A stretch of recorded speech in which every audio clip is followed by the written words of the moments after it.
आदरणीय भगवान सिंह चौहान जी, मंच पर उपस्थित परमजीत मल जी, जिले के जिला प्रधान इंजीनियर महेंद्र संद्रा जी और पार्टी को अभी जिन्होंने ज्वाइन किया है सम्मान के योग्य आदरणीय गोविंद सिंह कानूगो साहब। संघर्ष करो, हम तुम्हारे साथ हैं। संघर्ष करो, हम तुम्हारे साथ हैं। बहन कुमारी मायावती जी जिंदाबाद, जिंदाबाद, जिंदाबाद। साथियों का बहुत बहुत धन्यवाद।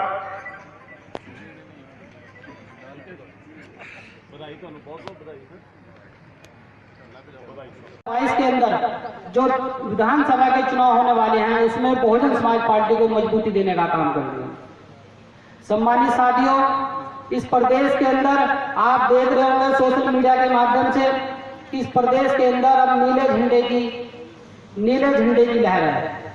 सम्मानित साथियों, उस लहर को बरकरार रखने के लिए आप सभी लोगों से मेरा अनुरोध है कि माननीय साहब श्री काशीराम साहब जी की जो विचारधारा है, जो उनका सपना था कि इस देश में दबा कुचला समाज इस देश के अंदर राज करे, तो उसको उनके सपने को साकार करने का समय 2022 आ रहा है। सम्मानित साथियों, खोए हुए समाज, दलितों को जगाने वाले, दलितों के मसीहा परम पूज्य माननीय साहब श्री काशीराम जी साहब जी की विचारधारा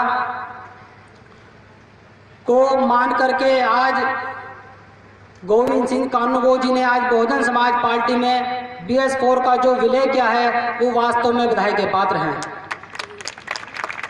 सम्मानित साथियों, इस देश के अंदर आज असी आए हैं किसी लक्ष्य ਨੂੰ ਲੈ ਕੇ ਆਏ ਅੱਜ ਅਸੀਂ ਤੁਸੀਂ ਵੀ ਬੈਠੇ ਆ, ਲੇਕਿਨ ਤੁਹਾਡੇ ਬੈਠਣ ਦਾ ਔਰ ਸਾਡੇ ਬੈਠਣ ਦਾ ਮੈਨੂੰ ਥੋੜਾ ਜਿਹਾ ਅੰਤਰ ਲੱਗਦਾ ਆ। ਉਹ ਅੰਤਰ ਆਪਾਂ ਕੱਢਣਾ ਹੈ। ਉਹ ਅੰਤਰ ਕੀ ਸੀ? ਉਹ ਅੰਤਰ ਹੈ ਅਸੀਂ ਆਏ ਆ ਤੁਸੀਂ BS4 ਨੂੰ ਛੱਡ ਕੇ ਜਿਹੜੀ ਬਹੁਜਨ ਸਮਾਜ ਪਾਰਟੀ ਦੇ ਸਮੂਲੀਅਤ ਕੀਤੀ ਹੈ, ਅੱਜ ਕਿੰਨਾ ਤੁਸੀਂ ਮਤਲਬ ਕਿਹੋ ਜਿਹਾ ਮਹਿਸੂਸ ਕਰ ਰਹੇ ਹੋ? मैं इस तरह महसूस करदा कि जिवें 1982 ਦੇ ਵਿੱਚ ਸਾਹਿਬ ਸ਼੍ਰੀ ਕਾਸ਼ੀਰਾਮ ਜੀ ਦੇ ਨਾਲ ਚੱਲ ਕੇ ਜੋ ਮਾਣ ਮਹਿਸੂਸ ਕਰਦਾ ਸੀ, ਅੱਜ ਦੇਸ਼ ਰਲੇਵੇਂ ਦੇ ਨਾਲ ਉਹ ਮਾਣ ਮੈਨੂੰ ਮੁੜ ਕੇ ਪ੍ਰਾਪਤ ਹੋਇਆ। ਮੈਂ ਜੀ ਮਹਿਸੂਸ ਕਰਦਾ ਪਾਰਟੀ ਨੇ ਸਰਵੇ ਕੀਤਾ, ਨਕੇਰੀਆਂ, ਟਾਂਡਾ, ਦਸੂਆ, ਇਹ ਘੱਟੋ ਘੱਟ ਇੰਨੇ 3 ਵਿਧਾਨ ਸਭਾਵਾਂ ਨੂੰ ਇਹ NGO ਪ੍ਰਭਾਵਿਤ ਕਰਦੀ ਆ। ਔਰ ਖੁਸ਼ੀ ਦੀ ਗੱਲ ਇਹ ਹੈਗੀ ਆ ਕਿ ਅੱਜ ਉਹਨਾਂ ਨੇ ਇੱਕ ਵਿਸ਼ਾਲ ਪ੍ਰੋਗਰਾਮ ਕਰਕੇ ਚੁੱਪ ਚੁਪੀਤੇ ਤਿਆਰੀ ਕੀਤੀ ਆ ਔਰ ਬਹੁਤ ਵੱਡਾ ਪ੍ਰੋਗਰਾਮ ਕਰਕੇ ਬਹੁਜਨ ਸਮਾਜ ਪਾਰਟੀ ਜਿਹੜੇ ਸ਼ਾਮਲ ਹੋਏ, ਉਹਨਾਂ ਦੇ ਸ਼ਾਮਲ ਹੋਣ ਦੇ ਨਾਲ ਬਹੁਜਨ ਸਮਾਜ ਪਾਰਟੀ ਇਸ ਇਲਾਕੇ ਨੂੰ ਪੂਰਾ ਪ੍ਰਭਾਵਿਤ ਕਰੇਗੀ। ਔਰ ਜ਼ਮੀਨੀ ਕੰਮ ਕਰਨ ਵਾਲੀ ਟੀਮ ਹੈ। ਕਾਨੂੰਗੋ ਰਿਟਾਇਰਡ ਨੇ ਸ਼੍ਰੀ ਗੋਬਿੰਦ ਸਿੰਘ ਜੀ ਔਰ ਉਹਨਾਂ ਦੀ ਟੀਮ ਜਿਹੜੀ ਐਡਵੋਕੇਟ ਘੇਰਾ ਸਾਹਿਬ ਹੈ, ਸ਼੍ਰੀ ਗੁਰਬੀਤ ਰਾਮ ਜੀ ਆ, ਸਾਰੇ ਸਾਥੀ ਜਿਹੜੇ ਸੈਂਕੜੇ ਲੋਕ ਹੈ ਅੱਜ ਸ਼ਾਮਲ ਹੋਏ। ਪਾਰਟੀ ਮਜ਼ਬੂਤ ਹੋਈ। ਕੀ ਲੱਗਦਾ ਕਿ ਬਹੁਜਨ ਸਮਾਜ ਪਾਰਟੀ ਜਿਹੜੀ ਹੈਗੀ ਆਉਣ ਵਾਲੇ ਦਿਨਾਂ ਦੇ ਵਿੱਚ ਇਲੈਕਸ਼ਨਾਂ ਦੇ ਵਿੱਚ ਕਿਹਦੇ ਨਾਲ ਜਿਹੜਾ ਹੈਗਾ ਵੀ ਮਤਲਬ ਸਮਝੌਤਾ ਕਰਨ ਵਾਸਤੇ ਜਾ ਰਹੀ ਹੈ? ਦੇਖੋ, ਇਹ ਬਹੁਜਨ ਸਮਾਜ ਪਾਰਟੀ ਰਾਸ਼ਟਰੀ ਪਾਰਟੀ ਆ, ਦੇਸ਼ ਦੀ ਵੋਟਾਂ ਦੇ ਲਿਹਾਜ਼ ਨਾਲ ਤੀਜੇ ਨੰਬਰ ਦੀ ਪਾਰਟੀ ਆ ਔਰ ਭੈਣ ਕੁਮਾਰੀ ਮਾਇਆਵਤੀ ਜੀ ਉਹਦੇ ਰਾਸ਼ਟਰੀ ਪ੍ਰਧਾਨ ਹੈ। ਇਹਦਾ ਜਿਹੜਾ ਫੈਸਲਾ ਆ ਉਹ ਸਾਰੀ ਅਧਿਕਾਰ ਭੈਣ ਕੁਮਾਰੀ ਮਾਇਆਵਤੀ ਜੀ ਕੋਲ ਆ, ਉਹ ਫੈਸਲਾ ਕਰਨਾ। ਸਾਡਾ ਕੰਮ ਪੰਜਾਬ ਦੇ ਵਿੱਚ ਸੰਗਠਨ ਬਣਾਉਣ ਦਾ ਆ, ਸੰਗਠਨ ਨੂੰ ਚੁਸਤ ਦਰੁਸਤ ਕਰਨ ਦਾ ਆ ਔਰ ਬਹੁਜਨ ਸਮਾਜ ਬਣਾਉਣ ਦਾ ਆ ਔਰ ਇਸ ਕੰਮ ਨੂੰ ਅਸੀਂ ਬਾਖੂਬੀ ਕਰ ਰਹੇ ਹਾਂ। ਸਰ, ਪੰਜਾਬ ਦੇ ਵਿੱਚ ਸਰਕਾਰ ਜਿਹੜੀ ਹੈਗੀ ਕਾਂਗਰਸ ਦੀ ਹੈ, ਗੱਲ ਕੀਤੀ ਜੀ, ਤੁਸੀਂ ਵੀ ਗੱਲ ਕੀਤੀ ਹੈ, ਮੇਰੀ ਬੈਨੀਫਿਟ ਜੀ ਨੇ ਵੀ ਗੱਲ ਕੀਤੀ ਹੈ ਕਿ ਦਲਿਤਾਂ ਦੇ ਨਾਲ ਜਿਹੜੀ ਹੈ ਕਾਂਗਰਸ ਧੱਕਾ ਕਰ ਰਹੀ ਹੈ, BJP ਧੱਕਾ ਕਰ ਰਹੀ ਹੈ, ਉਹਦੇ ਬਾਰੇ ਕੀ? ਦੇਖੋ, ਕਾਂਗਰਸ ਦਾ ਜੇ ਆਪਾਂ ਏਜੰਡਾ ਲਈਏ, ਪਹਿਲਾ ਨੰਬਰ ਇੱਕ ਪੋਸਟ ਮੈਟ੍ਰਿਕ ਸਕਾਲਰਸ਼ਿਪ ਸਕੀਮ ਦੇ ਉੱਤੇ 64 ਕਰੋੜ ਦਾ ਸਿੱਧਾ ਹੀ ਡਾਕਾ ਸਰਕਾਰੀ ਅਫਸਰ ਨੇ ਕਿਰਪਾ ਸ਼ੰਕਰ ਸਰੋਜ ਜੀ ਜਿਹੜੇ IAS ਲੈਵਲ ਦੇ ਅਧਿਕਾਰੀ ਆ, ਉਹਨਾਂ ਨੇ ਰਿਪੋਰਟ ਬਣਾ ਕੇ ਦਿੱਤੀ। ਲੇਕਿਨ ਕਾਂਗਰਸ ਦੀ ਸਰਕਾਰ ਨੇ ਆਪਣੀ ਸਰਕਾਰ ਨੂੰ ਬਚਾਉਣ ਦੇ ਲਈ, ਆਪਣੀ ਥੂ ਨੂੰ ਬਚਾਉਣ ਦੇ ਲਈ ਉਹਨਾਂ ਨੇ ਦੂਸਰੀ ਕਮੇਟੀ ਬਣਾਤੀ। ਦੂਸਰੀ ਕਮੇਟੀ ਜਿਹੜੀ ਬਣੀ ਉਹ 'ਚ 3 IAS ਅਧਿਕਾਰੀ ਲੈਵਲ ਦੇ ਅਧਿਕਾਰੀ ਸੀ ਔਰ ਕਲੀਨ ਚਿੱਟ ਦਿੱਤੀ ਮੰਤਰੀ ਨੂੰ, ਸਰਕਾਰ ਨੂੰ ਕਲੀਨ ਚਿੱਟ ਦਿੱਤੀ। ਲੇਕਿਨ ਨਾਲ ਇੱਕ ਲਾਈਨ ਇਹ ਵੀ ਲਿਖੀ ਕਿ 7 ਕਰੋੜ ਦਾ ਡਾਕਾ ਵੱਜਿਆ। ਇਹ ਸਾਰਾ ਕਾਂਗਰਸ ਜਿਹੜੀ ਆ ਸ਼ਰੇਆਮ ਧੱਕਾ ਕਰ ਰਹੀ ਹੈ, ਜਿਹਦੀ ਤਾਜ਼ਾ ਉਦਾਹਰਣ ਫਾਜ਼ਿਲਕਾ ਜ਼ਿਲ੍ਹੇ ਦੇ ਜਿਹੜਾ ਜਾਨੀਸਰ ਪਿੰਡ ਹੈ, ਚੱਕ ਜਾਨੀਸਰ, ਉਸ ਪਿੰਡ ਦੇ ਵਿੱਚ ਗੋਰੇ ਨਾਂ ਦੇ ਮੁੰਡੇ ਨੂੰ ਕੁੱਟਿਆ ਮਾਰਿਆ ਗਿਆ ਧਰਮਸ਼ਾਲਾ 'ਚ ਰਾਤ ਨੂੰ 9:30 ਔਰ ਕਾਂਗਰਸੀਆਂ ਨੇ ਕੁੱਟਿਆ, 3 ਕਾਂਗਰਸੀਆਂ ਨੇ ਕੁੱਟਿਆ ਔਰ ਪਿਸ਼ਾਬ ਪਲਾਇਆ। ਪੰਜਾਬ ਦੀ ਧਰਤੀ ਜਿਹੜੀ ਮਾਣ ਸਨਮਾਨ ਦੀ ਗੱਲ ਕਰਦੀ ਆ, ਨਿਮਾਣੇ ਨਿਆਸਰੇ ਨਿਉਟੇ ਨਪੱਤੇ ਨਿਤੇਰੇ ਨਿਥਾਵੇਂ ਨਿਘਰੇ ਸਾਰਿਆਂ ਦੀ ਗੱਲ ਕਰਦੀ ਆ। ਉੱਥੇ ਜਿਹੜੇ ਹੈਗੇ ਆ ਜਿਨ੍ਹਾਂ ਸਿਰਾਂ ਤੇ ਕਲਗੀਆਂ ਸਜਾਉਣ ਦਾ ਸੁਪਨਾ ਦਸ਼ਮੇਸ਼ ਪਿਤਾ ਨੇ ਲਿਆ ਸੀ, ਇਨ ਗਰੀਬ ਸਿੱਖਣ ਕੋ ਦੂੰ ਪਾਤਸ਼ਾਹੀ, ਉੱਥੇ ਪਾਤਸ਼ਾਹੀ ਨਹੀਂ ਉੱਥੇ ਮੂਤ ਪਲਾਇਆ ਜਾ ਰਿਹਾ ਔਰ ਉਹਦੇ ਲਈ ਕਾਂਗਰਸ ਸਰਕਾਰ ਦੋਸ਼ੀ ਆ। ਔਰ ਹੋਰ ਡਰਾਮਾ ਤੁਸੀਂ ਭਾਜਪਾ ਦੀ ਗੱਲ ਕੀਤੀ ਆ ਕਿ ਭਾਰਤੀ ਜਨਤਾ ਪਾਰਟੀ ਦਾ ਸਾਬਕਾ ਪ੍ਰਧਾਨ ਉੱਥੇ ਡਰਾਮਾ ਕਰਨ ਪੁੱਜਾ।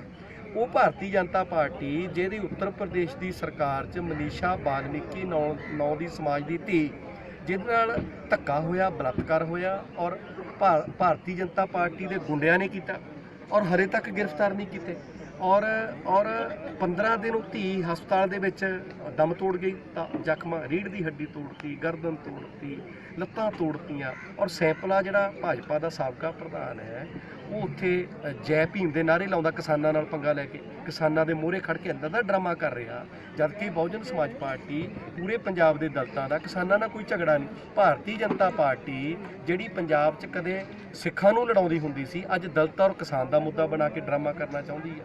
ਇਹ ਸਾਰੀ ਦਾ ਸਾਰਾ ਤਬਾਹ ਕਰ ਰਹੇ ਪੰਜਾਬ। ਸਰ, ਜੋ ਰਾਜਨੀਤਿਕ ਸੂਤਰਾਂ ਤੋਂ ਜਾਣਕਾਰੀ ਮਿਲੀ ਹੈ, ਕੀ ਅਸੀਂ ਆਸ ਰੱਖਦੇ ਹਾਂ ਕਿ ਬਸਪਾ ਆਉਣ ਵਾਲੇ ਸਮੇਂ ਵਿੱਚ ਸ਼੍ਰੋਮਣੀ ਅਕਾਲੀ ਦਲ ਨਾਲ ਵੀ ਗਠਬੰਧਨ ਕਰ ਸਕਦੀ ਹੈ? ਦੇਖੋ, ਬਹੁਜਨ ਸਮਾਜ ਪਾਰਟੀ 117 ਸੀਟਾਂ ਤੇ ਤਿਆਰੀ ਕਰ ਰਹੀ ਆ ਔਰ ਮਜ਼ਬੂਤ ਤਿਆਰੀ ਕਰ ਰਹੀ ਹੈ, ਜਿਹਦਾ ਅੱਜ ਤੁਸੀਂ ਤਾਜ਼ਾ ਹੀ ਕ੍ਰਿਸ਼ਮਾ ਮਕੇਰੀਆਂ 'ਚ ਦੇਖਿਆ ਆ। ਗਠਬੰਧਨ ਦੇ ਸਾਰੇ ਹੀ ਫੈਸਲੇ ਸਾਡੀ ਬਹੁਜਨ ਸਮਾਜ ਪਾਰਟੀ ਦੇ ਪੰਜਾਬ ਦੇ ਸਾਰੇ ਹੀ ਵਰਕਰ ਇੱਕ ਜੁੱਟ ਹੋ ਚੁੱਕੇ ਆ ਕਿ 117 ਸੀਟਾਂ ਤੇ ਅਸੀਂ ਤਿਆਰੀ ਕਰਾਂਗੇ ਔਰ ਉਹ ਫੈਸਲਾ ਜਿਹੜਾ ਗੱਠਜੋੜ ਦਾ ਗਠਬੰਧਨ ਦਾ ਸਾਡੇ ਲਈ ਕੋਈ ਸਵਾਲ ਨਹੀਂ ਹੈ। ਇਹਦਾ ਫੈਸਲਾ ਭੈਣ ਕੁਮਾਰੀ ਮਾਇਆਵਤੀ ਜੀ ਕਰ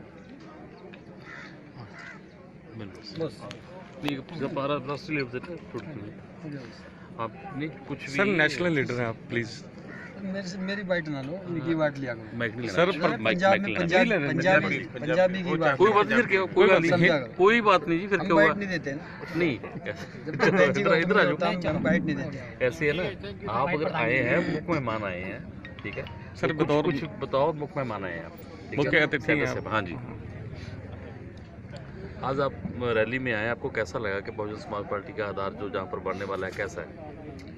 देखो, बहुजन समाज पार्टी का जन्म ही अत्याचारियों को सजा देना, अत्याचार के खिलाफ, मनवाद के खिलाफ और गुंडों के खिलाफ, इन लोगों के खिलाफ रहा है। जो सरकारें आज तक अत्याचार करती आ रही हैं, गरीबों पे, मजलूमों पे, मजदूरों पे, किसानों पे, आत्महत्या कर रहे हैं किसान, बहुत सारी ऐसी समस्याएं हैं जिसके लिए बहुजन समाज पार्टी संघर्षरत है। और ये संघर्ष हमारा 2022 में निश्चित तौर में पंजाब में भी रंग दिखाएगा और रंग लाने का काम करेगा। वो बात अलग है हम किस प्लानिंग के तहत चल रहे हैं, ये प्लानिंग हमारी अपनी है और धीरे धीरे आप लोगों को, सबको, जनता को दिखना शुरू हो गया और ये मुकाम हम हासिल करके रहेंगे किसी भी सूरत में। सर, जो बीएसपी का पिछोकड़ रहा है पंजाब में, खास करके ज़िला होशियारपुर में, साहिब श्री काशीराम जी का यहाँ पे बहुत अच्छी मजबूती थी, बहुत अच्छी पकड़ थी, जैसा जो हमारा इतिहास है, क्या बीएसपी इतिहास होशियारपुर में फिर दोहराने जा रही है? और निश्चित तौर पर साहब श्री काशीराम जी के संघर्षों का दर्द हमारे दिल में है, उनका बलिदान हमारे दिल में है, हमारे आंसू छलकने को होते हैं उनके, जब हम याद करते हैं संघर्ष को, और उनके संघर्ष को भुलाया नहीं जा सकता है। हमारी किसी भी बलिदान को दे करके हम लोग अपनी जान को देकर भी हम यहाँ पर उनके संघर्षों को, उनके सपनों को साकार करने का काम करेंगे। ਅੱਜ ਬਹੁਜਨ ਸਮਾਜ ਪਾਰਟੀ ਪੰਜਾਬ ਵੱਲੋਂ ਹਾਜੀਪੁਰ ਦੇ ਵਿੱਚ ਮਾਣਯੋਗ ਗਿਰਦਾਵਰ ਗੋਬਿੰਦ ਸਿੰਘ ਜੀ ਵੱਲੋਂ ਬਣਾਇਆ ਇੱਕ ਸੰਗਠਨ ਜੋ BS4 ਦੇ ਨਾਂ ਤੇ ਜਾਣਿਆ ਜਾਂਦਾ ਸੀ, ਅੱਜ ਉਹਦਾ ਰਲੇਵਾਂ ਬਹੁਜਨ ਸਮਾਜ ਪਾਰਟੀ ਦੇ ਵਿੱਚ ਸਰਦਾਰ ਜਸਵੀਰ ਸਿੰਘ ਗੜੀ ਸੂਬਾ ਪ੍ਰਧਾਨ ਪੰਜਾਬ, ਇੰਚਾਰਜ ਰਣਜੀਤ ਸਿੰਘ ਬੈਨੀਪਾਲ ਜੀ, ਵਿਪੁਲ ਰਾਏ ਜੀ, ਐਡਵੋਕੇਟ ਰਣਜੀਤ ਜੀ ਸੂਬਾ ਸਕੱਤਰ ਤੇ ਭਗਵਾਨ ਸਿੰਘ ਚੌਹਾਨ ਜੀ ਸੂਬਾ ਸਕੱਤਰ ਦੀ ਅਗਵਾਈ ਦੇ ਵਿੱਚ ਇੱਥੇ ਕੀਤਾ ਗਿਆ। ਇਹਦੇ ਲਈ ਸਾਰਿਆਂ ਨੂੰ ਬਹੁਤ ਬਹੁਤ ਵਧਾਈਆਂ। ਤੇ ਇਹ ਜਿਹੜੀ BSP ਦੀ ਤਾਕਤ ਵਧੀ ਆ, ਇਹ ਕੁਝ ਨਾ ਕੁਝ ਸੱਟਾ ਜ਼ਰੂਰ ਕੱਢੇਗੀ। ਸੋ ਜੈ ਭੀਮ।